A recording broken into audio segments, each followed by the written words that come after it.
I'm Midnight Agent Raw. And I'm Okame. We are the Super Media Bros podcast, and we are founding members of the OddPods Media Network. Hey, this is Russ. This is Kyle. This is Michelle. From the Infectious Groove Podcast. Join us every Monday for the most fun you can have with a music podcast. The Infectious Groove Podcast uses a positive and fun approach as we take time every week to share our jammy jams, then dig into a thought-provoking topic discussing all decades and genres of music. You can find the Infectious Groove Podcast on all major podcast platforms, or you can head to infectiousgroovepodcast.com to find us there and subscribe. We might have a controversial opinion here or there, but we always have fun with it. Oh, I'm sure I'll say something dumb. Subscribe to the Infectious Groove Podcast, part of the OddPods Media Network. Leave it to the professionals. Warning, an aneurysm has been detected in this area. This episode may lower your ability to fight infections and may increase your risk of infections. Please be aware that common side effects include nasal congestion, sore throat, runny nose, upper respiratory infections, Oh my god. fever, headache, Are you serious? tiredness, itching, No. Wait. nausea, I can't. vomiting, I can't do this. redness at the injection site, I can't. No. vaginal no. yeast infections, Wait, really? I don't have a urinary vagina. tract infections, I don't have a vagina. sinus infection, Oh my god. I gotta bronchitis, get out of here. diarrhea, stomach pain, No. joint pain, Get the fuck out of here. and abandonment issues. I don't want to hear this shit. Super Media Bros.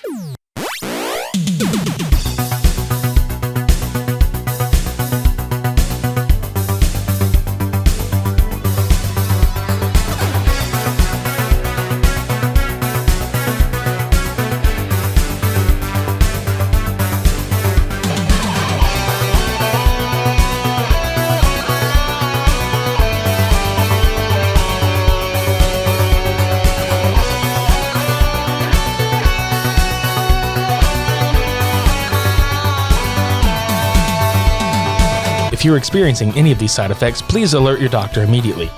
I just got my vaccine, so I'm good. Oh, right on. Yeah, it cures every symptom that could possibly happen after listening to this shit. Yeah. I'm gonna get prepared for this. Prepated. Prepated.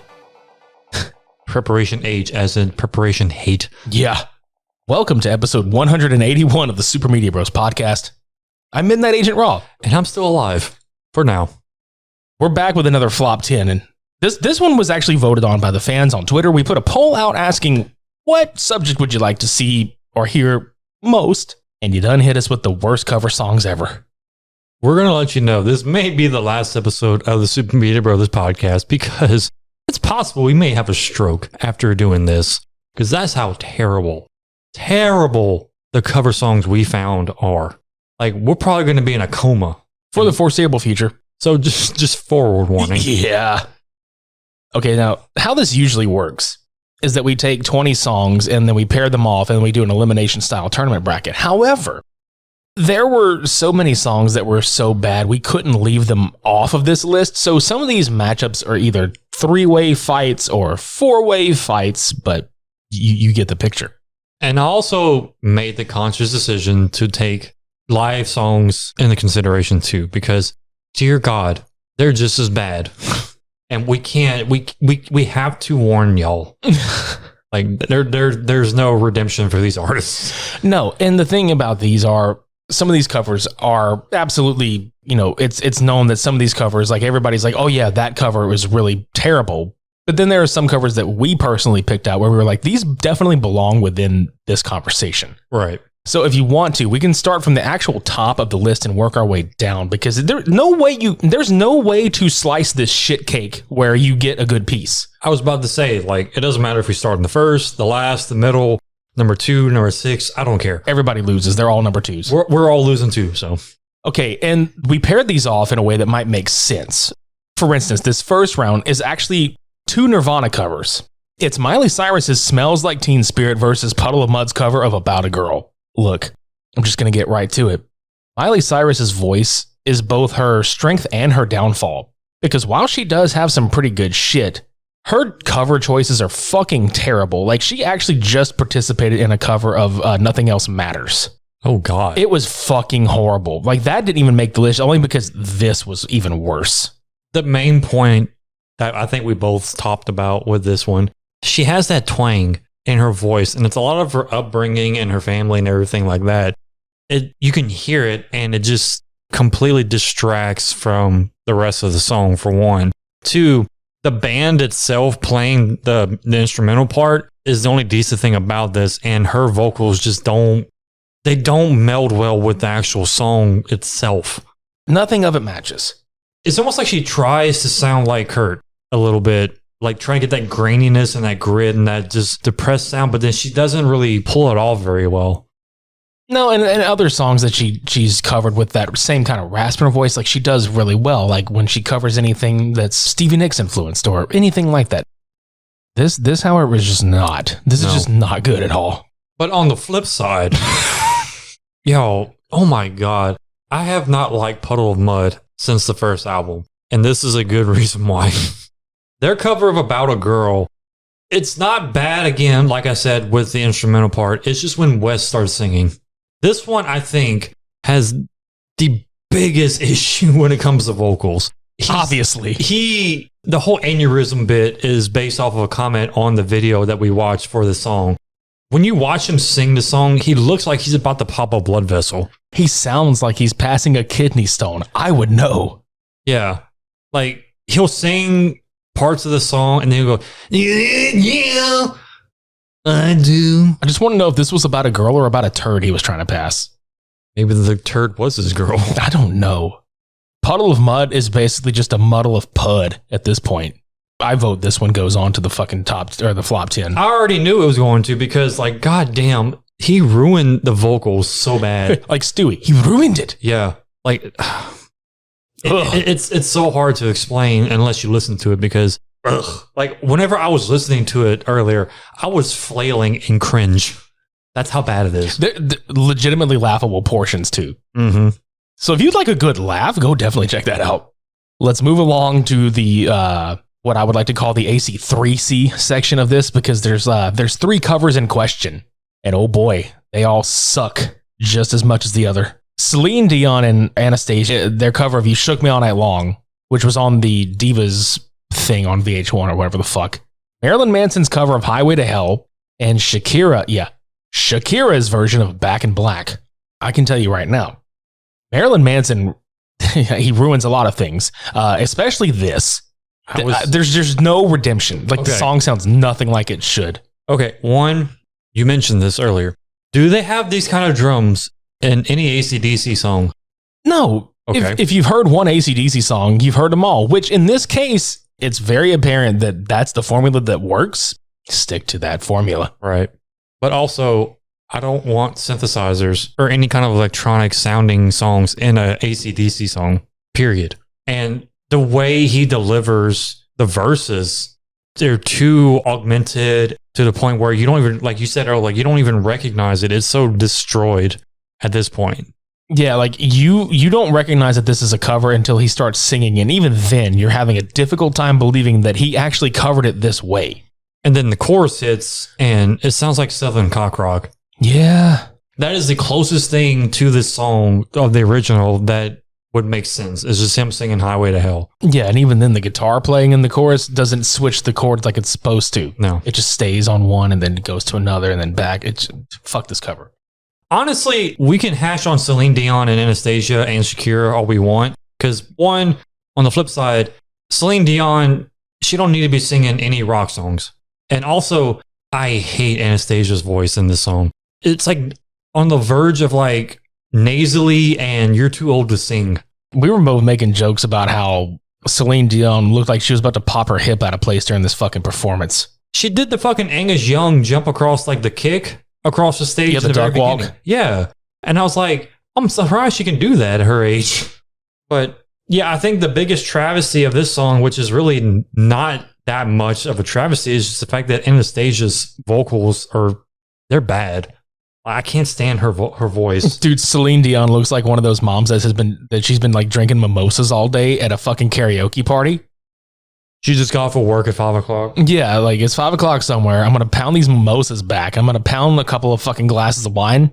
And you're going to go pound the pool boy. That's right. I'm going to sing to him. You know those people that you go to karaoke and you watch, and it's like, okay, you see the people that are karaokeing strictly for fun. Yeah. Then you see the people that are karaokeing and they are trying to impress a person and they are singing whatever they're singing directly to said person. This is what this reminds me of. Celine Dion's like, I'm going to change the lyrics up, which, I mean, whatever. But it's just funny because that just lends itself to like, I see this hot ass in her eyes, this beer goggles eyes, this hot ass dude, and I'm going to sing this fucking song. Come on, girls. Yeah. That's shit's stupid. Then on the other end, there's Shakira, which I was thrown off when yeah, I know, she dude. started the song and she had this like 1930s, 1920s lounge singer like on a piano vibe because she was singing the very beginning of Back in Black, like Jessica Rabbit kind of tone to her. It's like Cocktail Lounge. Yeah. And then she broke out the original sounding and I was like, okay, maybe it's going to redeem itself. No. Not even close. It went right back to Suckville. Like, okay, you know the song Back in Black. You know the Brian Johnson just energy that he brings to the vocals, right? The balls. She has none of this. She's just back in black, hit the sack. She sounds like a drunk chicken. And then in the live performance, she grabs her mic stand and she's like pumping iron, like she's hailing the audience or something. Look at my big fake dick. What are you doing, Shakira? But I have to say, out of these three songs, Marilyn Manson's the worst. Because it's too damn bad. It's too damn different to be even remotely acceptable. Plus, the dude's a piece of shit anyway. Yeah. The other two songs, they sound more like the originals, even though they have terrible vocals. So let's get into the next one where it's like, hey, we're kind of this, we're this hipster band, but we're totally going to cover a fucking popular hip hop song. Actually, let's put it this way. This is the first of, I'm too white for this kind of music. I'm just saying, like, some of these guys, they have no business being in hip hop or rap music. True. And this is that segment. So we have Fish. Yes, Fish with Get Jiggy With It by Will Smith versus Script, Lose Yourself. Yeah, the script was just... Okay. It obviously Lose Yourself is Eminem. Okay. I have questions. I don't know if I have answers, but yeah, ask questions. Why the fuck was the cover of Getting Jiggy With It 7 minutes and 40-something seconds long? Just like, why? You're just trying to add instrumentals, I guess? Like extra instrumentals? We're going to be that jam band. It's almost like they decided on the fly to cover this song. Like they had no planning. They didn't even know they were going to do it. The singer probably was just like, you know what? This sounds fucking jiggy. Oh my God. Let's fucking do it. I wonder if Will Smith will notice this. Will he or willn't he notice us? He'll look like Uncle Phil whenever he hears this. Just like turns into the shredder. Yeah. They're shredding my song. Like this is awful. Ah. A lot of these songs, there's a certain personality and energy behind them. This song is drastically different. And it's, again, the segment, you're too white for this. Dude, it's even worse on the script cover, though. Oh my God. So he played that song. Dude, the vocals, again, ruined this song. Because he's like, knees weak, arms heavy. And he sounds like he's like nervous. The farmer's on your sweater already. Mom's spaghetti. It's real. Guys, just imagine somebody at their lowest point in life trying to do their best Jason Mraz impression. Yeah. That's this guy. I'm going to be Jason Mraz and I'm totally going to fucking sing an Eminem song. Just imagine him and 8 Mile singing this song. He would get his ass beat. He probably wouldn't have even made it to the fucking end of the second act. Somebody would have shot his ass. He would have brought his guitar out on front. It's like, what's this shit? He's the douchebag that fucking points his stereo speakers out of the balcony window at his college dorm and sits there and shittily plays acoustic guitar. I feel like that one goes, honestly. Yeah, because, oh my God, I fucking, like, my brain was starting to hurt. Like, I felt the wrinkles starting to smooth out. Oh my God. We're going to go that route. You're starting to go mega mind, like your brain is expanding. You're just fuck. No, it's like degrading into like a freaking raisin. So this next matchup is a little odd. So we have Britney Spears covering I Love Rock and Roll, which is actually a cover of a cover made popular by Joan Jett. Britney Spears is like, I'm going to sing this song, except I'm going to really fuck it up. And then on the other end of the spectrum, you have the band Travis covering Baby One More Time by Miss Britney Spears herself. Acoustically, shittily, and they still play this to this day in concert. You know, We shit on Britney Spears' I Love Rock and Roll cover a couple of times. I remember in the past. It wasn't often, but it was a couple of times. And when I saw Travis covered her song, I had to listen to it just to see how bad it was. Okay, like I spoke of last time, there's personalities, there's energies behind every song that the original artist makes. And you get that poppy, seductive, but innocent, almost sounding Britney Spears as vocals from the very beginning, basically. Right. Travis makes it sound super fucking depressing. It's very like folkish. And I'm confused because when they start singing the chorus, it's like, my loneliness is killing me. Nah. When they try to go on that falsetto, still believe backing, they crack. Yeah. You can clearly hear it. And this probably should have no bearing on who wins, but hashtag free Britney, goddammit. Yeah. You know, without going into it anymore, I say Travis moves on to the shit because like Britney Spears is fucking Britney Spears, and that is one iconic fucking female. I mean, as terrible as the cover is, it's way more enjoyable than the other one. Yeah, and are we really gonna like shit on her for like one or two missteps with this and the I Can't Get No Satisfaction cover? I mean, come on. Yeah, I mean, her catalog is actually pretty good compared to those two. So yeah. Oh God. This is the next up. I'm one of those guys that prefers Van Halen's Dancing in the Street cover. David Bowie and Mick Jagger decided, hey, we're going to do this song. And then on the other side of it, the Used in My Chemical Romance, and I know that we are about to take an entire diarrhea shit all over a fucking generation of Hot Topic kids right now. But the Used in MCR covered Under Pressure, fucking why?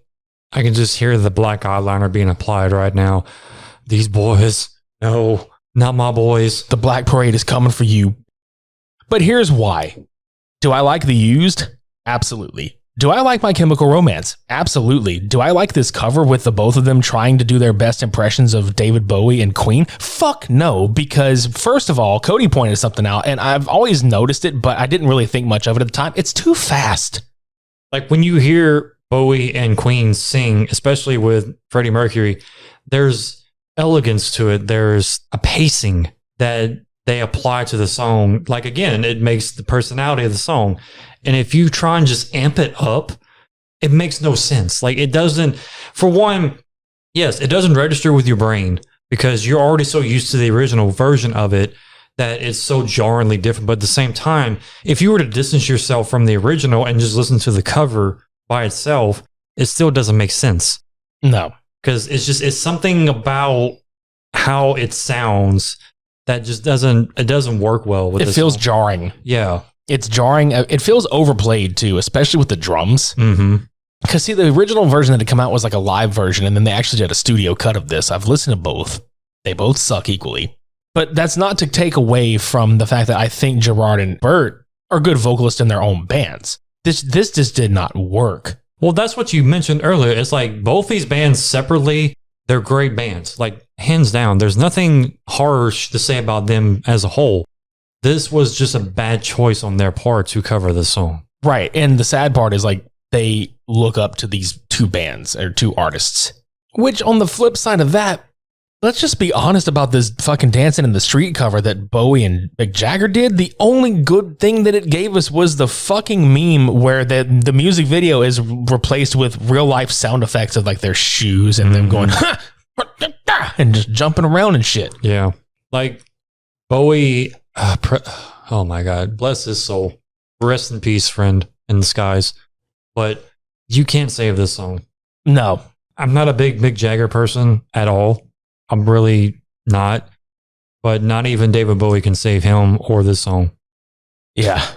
It's I'm going to leave this one up to you. To me, this song is way too corny for what it's actually meant to be. Mm. But you have two artists that we're really into versus one artist that we're like, he's fucking amazing, and one that's kind of eh. So it's really hard, but I think the Under Pressure cover is worse because of the drastic change behind it. Yeah, and it kind of shat all over the original. So that one goes on. Now let's go ahead and preface this next one because this is what I would like to call the female fatal 4-way spot. I mean, and I'm really going to hate myself for saying this. So forgive me for a second while I prepare myself mentally for this. Oh, God. These 4 artists by themselves are not bad. Ugh. That was hard to say. They're not bad. I don't listen to any of them. Well, one of them, yes, because back in the day was very good. But we have Taylor Swift covering September, Earth, Wind, and Fire. Yeah, classic fucking song. Madonna with American Pie. Another classic by Don McLean. Avril Lavigne with Fuel by Metallica. Which was one of the better songs they did on their 90s run. Right. And Sheryl Crow with Sweet Child of Mine by Guns N' Roses. I think I want to start with the least shitty one. And I'm probably going to use Sweet Child of Mine as the least shitty one. I can see that. Only because the other 3, I have very strong feelings about. Same. Can we say that Sheryl Crow is safe in this one? She is safe. Okay. But we'll explain why. And hear me out, guys. Hear me out for a second. You don't have to listen to Sheryl Crow's music. Like for a song, for example, if you just pull up Sheryl Crow's song, you hear her name, you know how she's going to sound immediately. Oh, yeah. That's what you have. That's what happens when you hear this song. You hear Sheryl Crow over Guns N' Roses, and it's just it becomes Guns N' Crozes. Yeah, it's not. I hate Guns N' Roses, I really do, but this was just kind of a bleh cover. Like it's just literally Sheryl Crow singing. That's all I can really say about this song. Now, if Sweet Child of Mine were country, that's exactly what I think. Yeah, I would say that. Jesus Christ. I would like to wax non-poetic about Madonna's utter failure of a cover of American Pie, if I could. I think that's the next one in line. Yeah, that's definitely next in line. Is there some redeeming shit to it? Possibly, maybe. Like if she had done a more traditional cover, maybe. But the fact that she decided to, like, this was that era where Madonna's career was just like, oof for me. Like I stopped around this time. This cover was definitely the biggest reason. Why was there a need to make it semi-dancey electronic? And especially with the music video, how she's like fucking like dancing around. Doesn't she have like the American flag behind her and shit? Yeah, and then like the music video is supposed to be like this kind of celebratory-ish thing, but this song was literally fucking written about legendary musicians that died in a goddamn plane crash. Why the fuck are you happy? Or trying to make it happy? Because you're not happy listening to this song, regardless of who sings it. Like, for example, Madonna she ruined a song. Yeah, like she's sitting there and she's like, oh, the day the music died. No, this is the day your career died. Yeah. Vocally, like the way she sings, I mean, she retains it, but again, she ruins the song in general. However, Avril Lavigne is next. I'm going to say she cannot sing a hard rock or a metal song at all. Again, this goes with the AC/DC rant that I had earlier. When you hear James sing Fuel, you immediately feel that energy. You know, like, okay, I'm going to get pumped up. I'm going to be like, fuck yeah. I'm going to go break shit. Yeah. When she starts singing Fuel, she's like, give me fuel, give me fire, give me Dr. I Desire. Like, it's just... Give me food, give me fries, give me salad on the side. She has no interest in singing this song, from what it sounds like. Oh, that's fucking obvious. She looked bored. Like her demeanor was just that of, I'm bored. I'm just here. Why am I covering this song? Because somebody asked me to and paid me. Okay. Like that's the vibe I get from this. The guitar and everything else around her is way too hype versus her. It's too damn contrasty. Truth. And now for the main course of this one. Taylor Swift, I'm going to just come out and say it. I fucking can't stand her. No. I don't fucking like her. I think she's actually a shitty person, but people are too blinded by the fucking facade she puts on to understand how shitty of a person she is. Go read about it. She's done some really fucked up shit. Yeah. Secondly, she had like no business covering this fucking song, especially the way that she covered it. She's already got a fucking song called Back to September. Cool. Keep that. That's your original shit. Don't bring Earth, Wind, and Fire's fucking September into this, because that song is a goddamn classic. It's a funky, groovy, like dancey song, and it very well done vocally. This version was stripped down, acoustic, and fucking lame. It was folky. The song's not meant to be folky. It's meant to be funky a little bit, and you know, some emotion behind it. It's happy. It's uplifting. It's like it gets you in the groove. You don't do that at all with this song. If you would have taken any other like personality that you had in your music and applied it to this song, it may have pulled out a little bit ahead of Avril, but no, you had to, like he said, strip it down to bare nothing and make it sound like you're just this, breathy kind of like, do you remember? And I'm like, I don't like you anymore than I like, okay, like I said earlier, each of these artists in some fashion musically is not bad. Some things about them. Outside of that, I can give two fucks because they may have shitty whatever's. I don't like them, period. But they have a redeeming quality here and there that I can look at and be like, okay, I'll give them some overpass. But I think she shat on Earth, Wind, and Fire so fucking hard with this song. Yep, and Avril Lavigne has actually given us some pretty decent fucking songs. Yeah. So I think Taylor Swift deserves to go to the flop 10 list. Mm-hmm. Now, ladies and gentlemen, we get to the portion of this podcast where, indeed, the next three artists / bands in question are too fucking white to have anything to do with the songs they are going to be covering. We have Duran Duran with 9/11 as a joke by Public Enemy. Dynamite Hack with a cover of Boys in the Hood by Eazy-E. So, goddamn. And then Falling in Reverse with a cover of Gangsta's Paradise by Coolio. I think I know which one I want to go, but oof. Okay, hear me out for a second. Yeah, go ahead. After hearing Falling in Reverse, as much as I don't like the style that they went through with the vocal work, they at least made it sound somewhat like the original. Granted, watching the video, it's fucking stupid. Oh, the video is fucking cringe, dude. It is dumb shit. He's like, yeah, we need Coolio in the video to give us some credibility. It's like, dude, Coolio's not there because he likes your fucking cover. Coolio's there because he needs something to be relevant. So, I personally, I'm going to give them a very slight pass. A very slight. I'll go with that because I think these other two are pretty fucking terrible. So let's do the Duran Duran one. What the fuck were they thinking? It started off bluesy. It kind of sounded like that, and then you hear them singing, and they try to sound gangster. Like, that's what's the funny part about the singing part. They try to sound gangster. They're not. Yeah, definitely fucking not, dude. And oh man. Like, you're used to Duran Duran's, like, vocals, their rock kind of pop. Like, you're used to that. There's that essence that they have.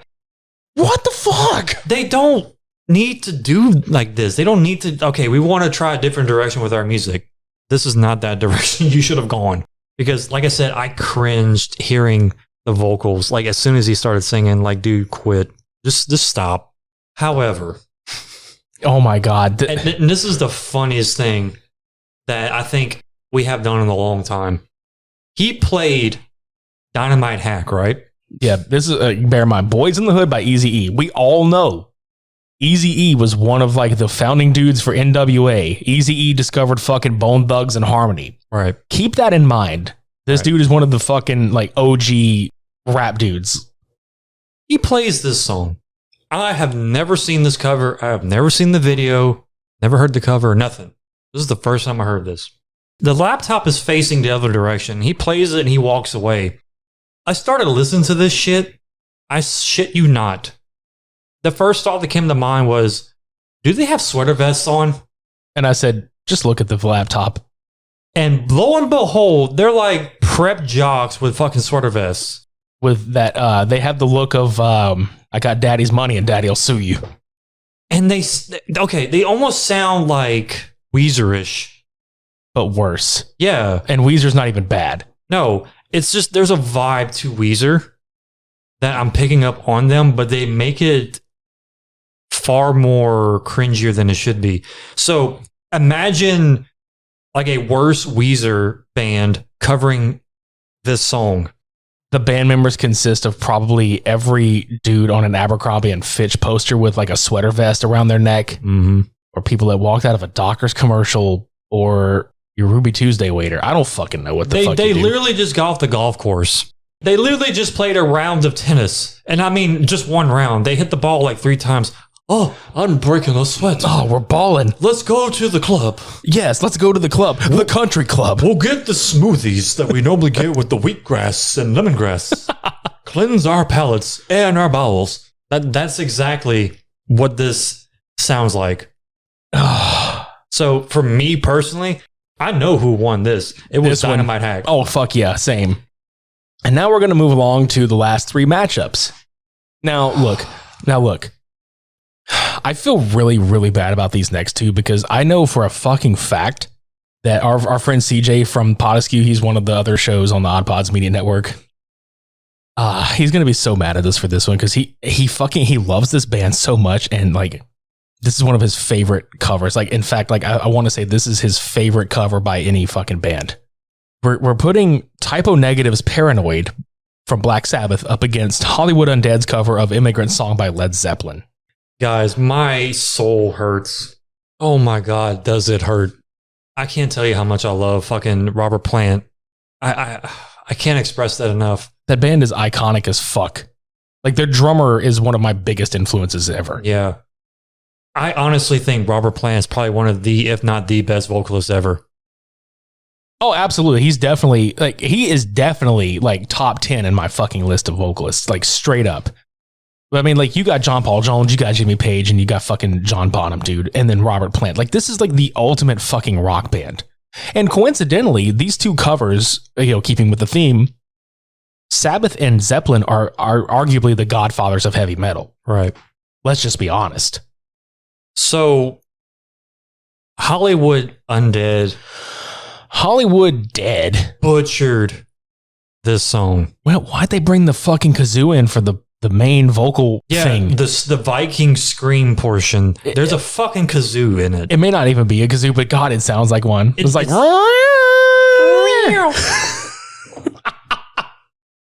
And then I think it's like a octave lower than how it's originally sung. Yeah, because they do the higher one, but then the vocalist is just like, yeah. I'd rather hear Arnold Schwarzenegger try to cover this fucking shit. We come from the land of the ice and snow.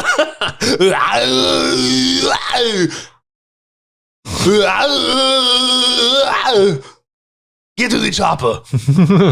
Get to the boat. Like he's dressed in like this is my song, the Immigrant Song. he's like Conan the Barbarian. Oh fuck. And that song is playing when he's like going in the battle, like he fucking like hits like his sword clashes with another one. King. Is the face like on Total Recall? Yes. But seriously, like, and then they tried to rap the fucking lyrics. I've never liked Hollywood Undead. I'm probably going to be shitting on a boatload of people that like this band for some ungodly reason. Why? Please explain to me why you like them. Yeah. On the other fucking end of the spectrum, Typo Negative is great. This was not a good cover, though. I'm sorry, CJ. Their style is low. It's slow pitched. It's like just ominous and dark sounding. And they can be fast if they want to and it fits, but this song is way too drastic of a change. It really is. Like, it's so hard for me to go back to Black Sabbath, listen to this song, and then think that this is a decent cover, because it doesn't fit. It doesn't work. I'm biased because Immigrant Song, one of my favorite fucking songs by Led Zeppelin, but at the same time, this Black Sabbath cover is just so drastic. It's so different. Hollywood Undead kind of still replicated the original, even though they put their shitty twist to it. Typo Negative just completely ruined it. Yeah, they went completely out left field with this one. So Typo Negative moves on. Yeah. And yes, I know it hurts to say that because, like I said, I love fucking Led Zeppelin. But this is more of who did it worse. This is the principle of the matter. And now moving on again, Five Finger Death Punch with Gone Away by The Offspring versus Disturbed's cover of Land of Confusion. You don't fuck with Phil Collins, man. But I will say this. I will say this. I don't mind that cover as much as I absolutely mind a lot of the other covers they've done. The only thing is that Darren Draymond sounds like a more metal Phil Collins, and I'm saying that as a slight, minute compliment. But you don't fuck with Genesis or Phil Collins, dude. You just fucking don't. See, here's the thing that I feel like such an idiot for doing this back in the day. I listened to the album that this song was on. And I don't know why back in the day that I tolerated this song. I guess I wasn't musically inclined as much as I am now. But after revisiting this song recently, like within the last couple years, I fucking hate this cover. Like I seriously hate this cover for one reason, and one reason, like you said, Phil Collins, you don't mess with Genesis and everything like that. But still, the main reason I hate this is David Draymond's staple growl, that rah. I was going to say the same thing. That fucking growl ruins that shit. He coughs in the middle of every fucking vocal take. Yeah. When he does this is the land of confusion, he goes, rah, rah, Yeah, rah. exactly. And I'm like, God damn it, dude.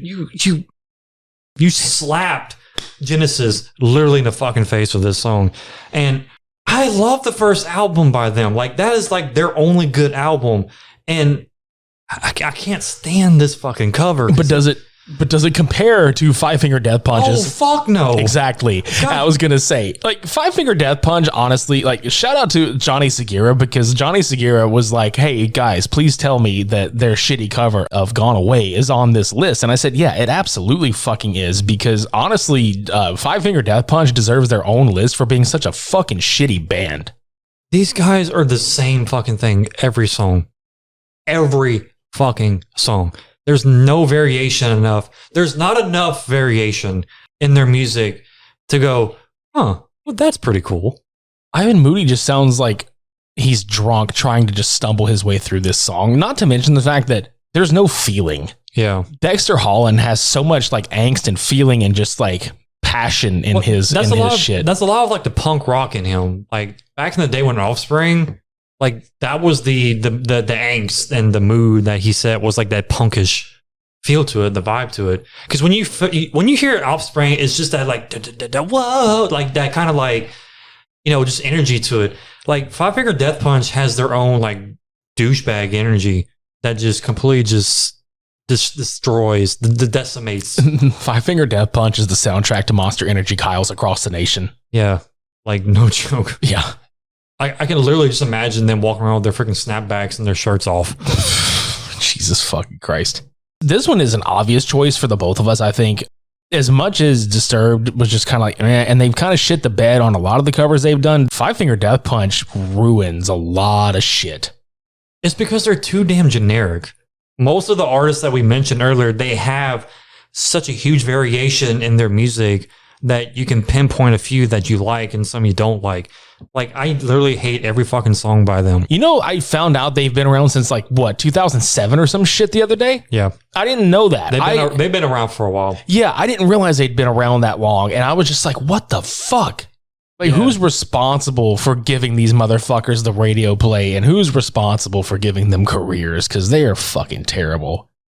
Maybe the producers, the record labels, you know what? We need a punch in the balls band. Who do we have? They're thumbing through and it's oh, we don't have anybody. And then literally just Five Finger Death Punch just comes out. We've got him, guys. We got him. Here's my fucking Monster. I'm actually drinking Monster right now. But yeah, they just slam their fucking can on the ground. It's we got this. Five Finger Death Punch moves on. Punches their way. Yeah. They punch their way into the flop 10. All right, let's move to the final showdown of the night. This is 3 Days Grace. Now the link to this one is that they are both covering the same song.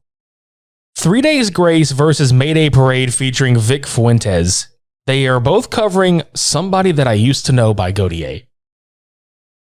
Let me explain to you. This song is vastly underappreciated in my opinion. The guy sounds like Sting, like old school, like Police Sting. Like there's absolute like vibes there. Mhm. The song is actually, to me, timeless. It still fucking holds up as a musical piece. I do agree with that. The man can still sing this fucking thing as high ranged as it is. The lyricism and the music complement each other. I am saying all of this to say that what the fuck were either of these groups thinking? 3 Days Grace is more like 3 Days Disgrace on this motherfucking shit. This kind of goes with what I was saying earlier about Disturbed, because the first few albums by 3 Days Grace are just, they're classics to me. Like that's like pinnacle of them. And that's when Adam was still singing with them though. Yeah. And I think after the new singer came in, just... Oh, you mean the porn star dancing guy? Yeah. Yeah, it kind of went to shit. This one, there's obviously kind of like that rockish, like that distortion sound to most of the instrumental part. And then you hear the vocals and it tries too hard to kind of mimic Gilde. Kind of. I don't know, dude. Like he tries to have that same emotion, I think is what I meant. yeah, but it's so like the difference between this dude and Gautier is that Gautier actually has like some meaning, some passion in his voice, has some, has the feeling. He's in the right mindset. Like this sounds just like generic. Like, hey, please cover this song, and he's so breathy. Yeah, like this cover he's so fucking breathy. And the thing that pisses me off the most about this cover is that they slowed it down. Like, obviously, they slowed it down a little, made kind of drony sounding. Now, the main melody in the song is played like on a xylophone. Now, it's replaced with like a really shitty effect on a lead guitar. And I quote, lead guitar. Dude, like this cover is abysmal to me. It just sounds so generic. Now, Mayday Parade, on the other hand. Fuck. You make a song sound happy that has no reason to be happy. It reminds me a lot of Third Eye Blind with like Semi-Charmed Life and all that kind of stuff. Like their music had positive sounding tones to it, but the actual lyrics were pretty dark. Yeah, but I think for that, it works. This is the attempt for that, I guess you can say, is the attempt, but they failed. Oh, dude, bad. yeah. Because again, the energy that they put towards this song does not work well with the lyrical ambience that it has to it. It's too fast. Like I said, it's trying to sound happy. It's trying to sound uplifting and just energetic. And this song does not need to be that way. No, this song does not belong in the pop punk genre whatsoever. So, This is kind of a hard one to pick too, to be very fair, because I despise both of these equally. honestly, I don't think it's hard for me because I really don't like the Mayday Parade cover because of the fact that they try to make it too much energy, too much happiness. Yeah, and I'll go with that, I guess, too. But that doesn't mean I don't hate the fucking 3 Days Grace one as much. It's a slight nudge ahead for me. Like I said, I don't like anything after Adam left, but This is just horrible. this one sounded better comparably to Mayday Parade. Oh. You ever say something and you just want to like hurl? That was that and the fucking Fatal 4-Way I said earlier. Yeah. Nauseous. Summer's coming. Are you ready to unveil your beach bod? You're in luck. Our friends at Manscaped just launched their 4th generation performance package, which includes the Lawnmower 4.0. You heard that right. The 4.0. Complement your dad bod or 6-pack with a trim from the leaders in male grooming. The sun is shining and calling your name, fellas. Join the 2 million men worldwide who trust Manscaped and get ready for hot guy summer with 20% off and free shipping by going to manscaped.com and use our code SUPER. Don't show up at the beach with cut up and blistery balls. it's time to bundle up with the Manscaped Performance Package 4.0. Inside this package, you'll find the Lawnmower 4.0 trimmer, Weed Whacker ear and nose hair trimmer, Crop Preserver ball deodorant, Crop Reviver toner, performance boxer briefs, and a travel bag to hold your goodies. No, your nuts are not included to be held with the bag. First off, the new Performance Package 4.0 includes the new Lawnmower 4.0. This trimmer is insane, and dare I say the GOAT of ball trimmers. Did we really need to bring an actual goat in for this? Their 4th generation trimmer features a cutting-edge ceramic blade to reduce grooming accidents thanks to their advanced skin-safe technology. The Lawnmower 4.0 has a 7,000 RPM motor. A new multi-function on-off switch can engage a travel lock, and gives you the ability to turn the 4000K LED spotlight on and off when needed for a more precise shave. Did I mention this is waterproof? In the shower or in the wild, from your chest all the way to your balls, the Lawnmower 4.0 is the best trimmer for you. If you want to take your grooming game even further to the next level, the Performance Package 4.0 is for you. It includes the Weed Whacker to chop up the worst weeds up to your nose and ears. The Weed Whacker is also waterproof and uses a 9,000 RPM motor-powered 360-degree rotary dual-blade system. This nose and ear hair trimmer provides proprietary skin-safe technology which prevents nicks, snags, and tugs in those delicate spots. Seal the deal with Manscaped's liquid formulations. Before heading outside, use the Crop Preserver ball deodorant to keep you on your game in the heat. Then, after trimming the lawn and whacking the weeds, weed whacking, give your beach balls a boost and use the Crop Reviver. Manscaped has even thrown in 2 free gifts to this Performance Package 4.0, the Manscaped Boxers and the Shed Travel Bag. Bring your comfort and boxers to another level. Get 20% off and free shipping by going to manscaped.com and using our code SUPER. That's 20% off and free shipping by going to manscaped.com using our code SUPER. Escape the shrubs and weeds this summer and shine with Manscaped.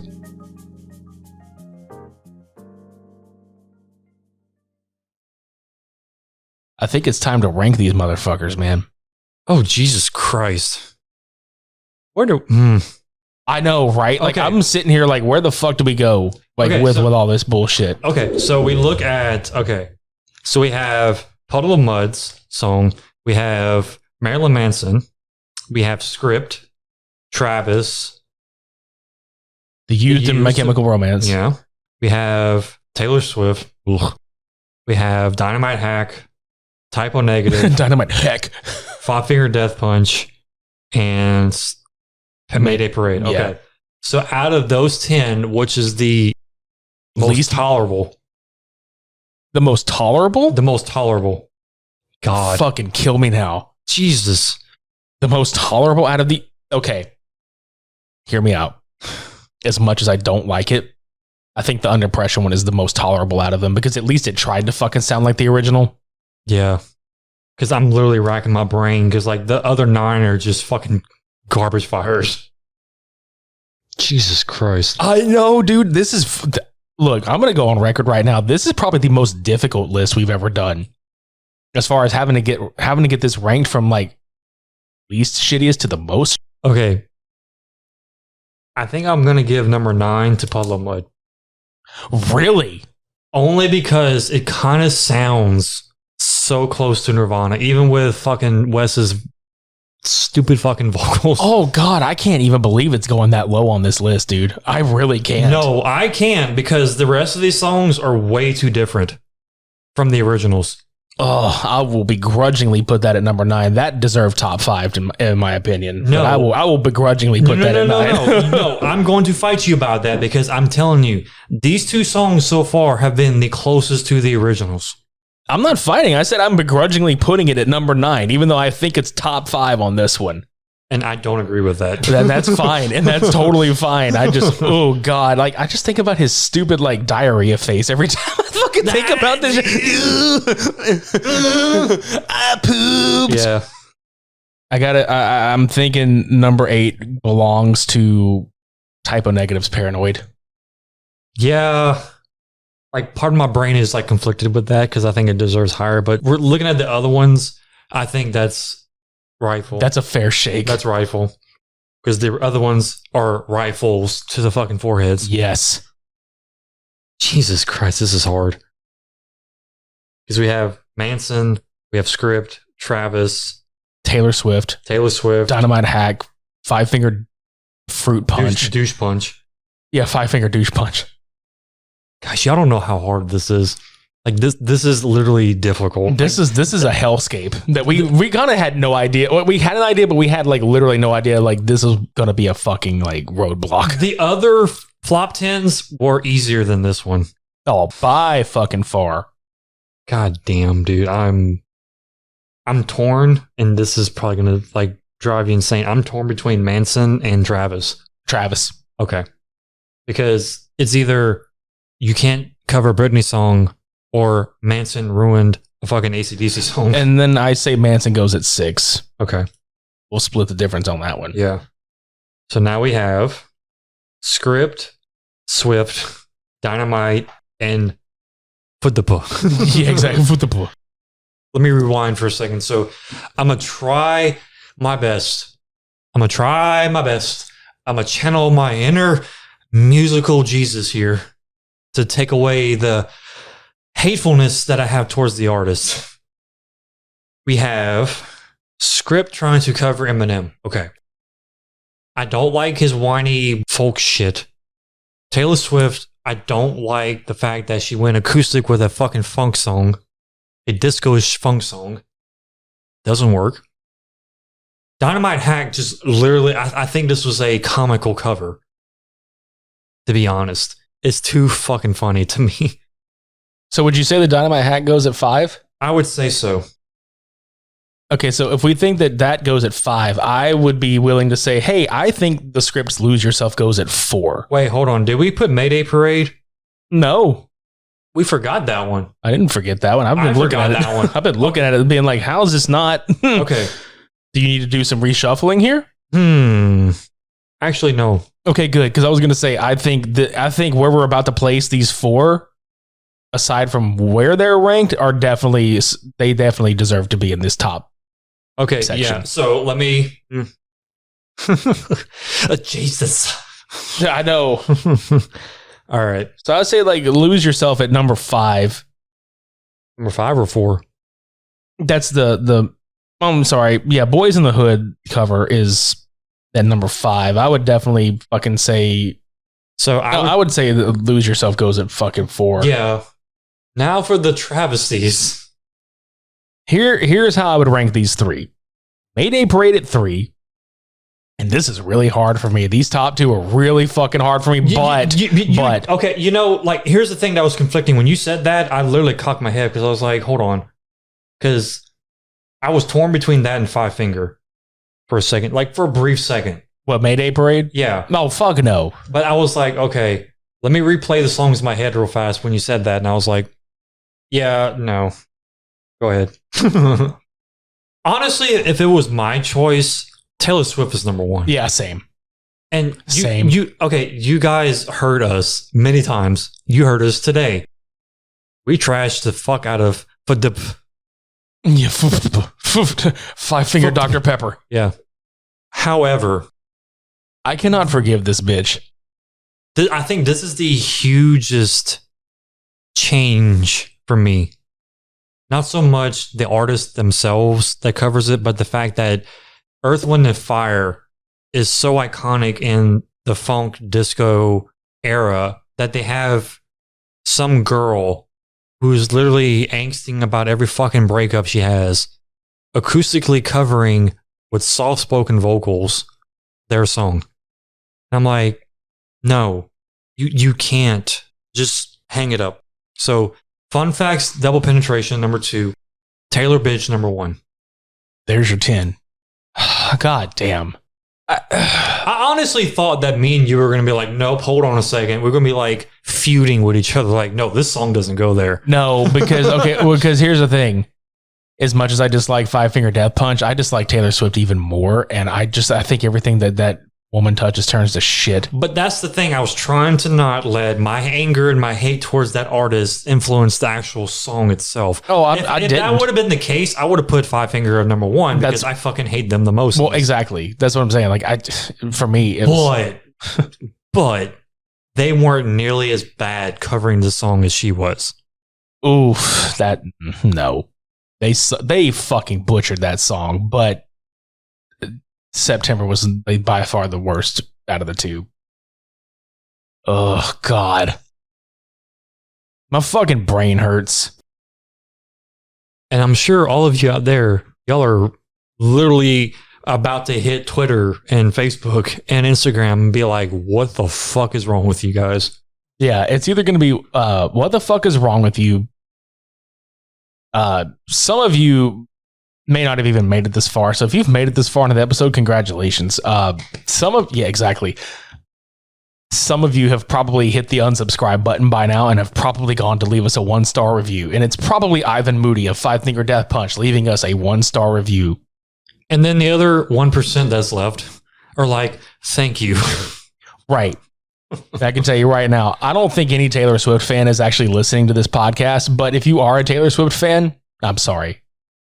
Where have you gone? I'm not sorry. I'm not sorry for our opinions. I'm sorry that you're a fucking Taylor Swift fan. Like, was your life that tragic that you had to resort to listen to her? Yes, but they're gonna fucking send all their Swifties after us, and they're gonna go bombard our fucking comment sections. Like, you guys don't know what you're talking about. You're just hating on people. Blah blah blah. It's like, no, not really.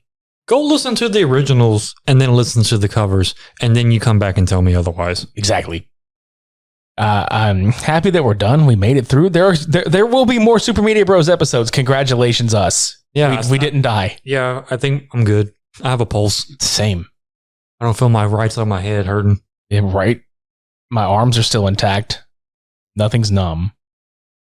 This room is still intact because we haven't fucking trashed it. I know shit. Also, if you're still alive, go check out all the other shows on the OddPods Media Network. Go to supermediabrospodcast.com to listen to past, present, and future episodes. There's a whole slew of other Flop 10 episodes we've done. We've covered video games and sequels to movies and... Oh, there was that one with the bad songs, like the worst songs. I think there were 2 of them, actually. There was like worst songs of 2020. I think we did one for like worst songs of 2020 and then like, or maybe 2019. I'm not sure. I don't really remember. But then we did like music videos and things like that too. Mm-hmm. So there's a thing.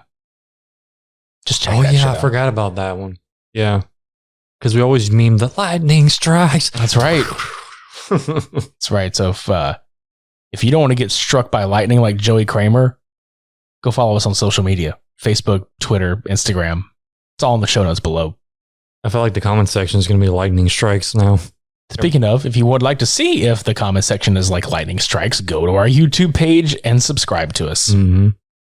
If you thought we did a great job on this list, go to our merch store and buy a t-shirt. I broke out a goddamn pad and pen for this. He hasn't done that in a while, to be honest. Yeah, I felt like going old school and just, it's a way to look at it because it's like, okay, I want to remember this, but I don't necessarily want to keep it on my phone. Yeah, I'm not tainting my phone. Nah, I think we should go listen to some good music now. Actually, I'm going to delete those messages you sent me. Yeah, I'm going to go. List. Yeah, I'm going to go delete that shit too. Doing it now. Do it. Thank you guys very much for listening and tuning in. Be sure to come back and catch us next week. We are going to be doing a Cult Cinema Showdown where, we're going to talk about fucking Robo War versus Shocking Dark. Yeah, like if you want to see an Italian director rip off Rambo, RoboCop, Predator, Terminator, and Aliens, you've come to the right podcast. This was the Flop 10 Worst Cover Songs Ever, episode 181. Until next week, I've been Midnight Agent Raw. And I'm Okami. Shades on. No aneurysm, Jay.